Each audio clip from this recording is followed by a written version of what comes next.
Hi, my name is Megan Williams, and thank you for joining me for my Buhi simulation analysis for this past semester.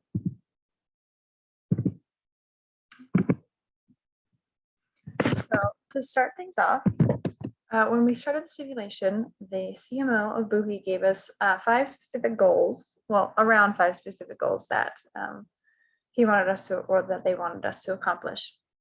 The first goal was budget.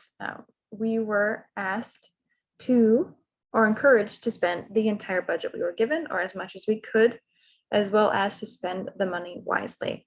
We were also asked to grow brand awareness, increase engagements, increase sales, and be competitive and outperform our peers. My specific goals for myself were to spend the entire budget because as a college student, I like to save. 2 is to find content that works best for the Buhi audience. And 3, not to be last in the simulation. Kind of vague, kind of boring, kind of broad, but social media marketing is not my strongest suit and I've never done it before. So I just was hoping that I would be able to not come in last, and I didn't. My marketing plan, very cut and dry, very basic, was to reach our audience with engaging content that targets them specifically. And the audience that I decided to focus on were the adventurers and travelers. A pretty big chunk of the Buhi audience, not every last person, but a really big portion of the people that buy our products. And I not only wanted to sell Buhi products, but kind of appeal to and advertise the kind of lifestyle that Buhi kind of represents.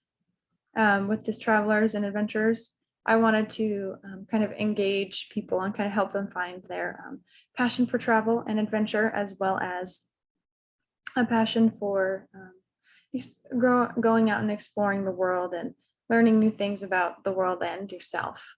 And for me, this is one of the best ways that companies can reach me. And so I decided that I was going to turn that around and try that in my social media approach. My strategy was simple.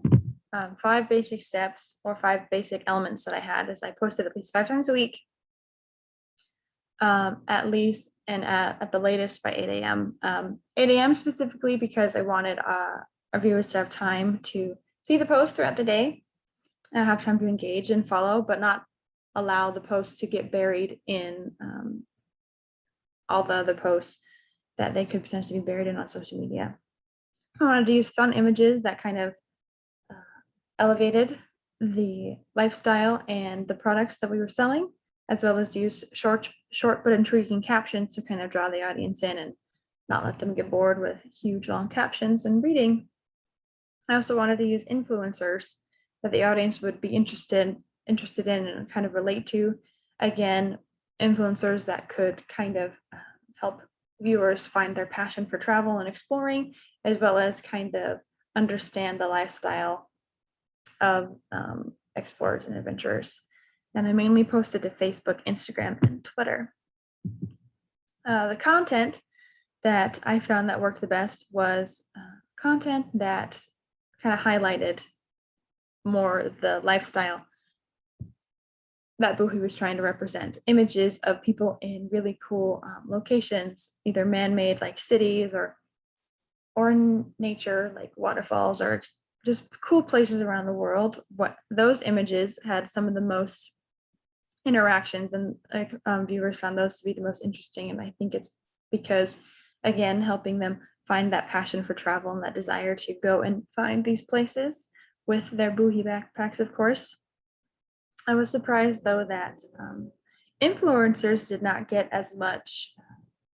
draw in as many viewers or engagements as I had hoped. Influencers just by themselves were one of my worst weeks in the simulation. And I found that having a combination of influencer posts as well as our own social content posts was the best way for Buhi to really reach our audience and to get those engagements.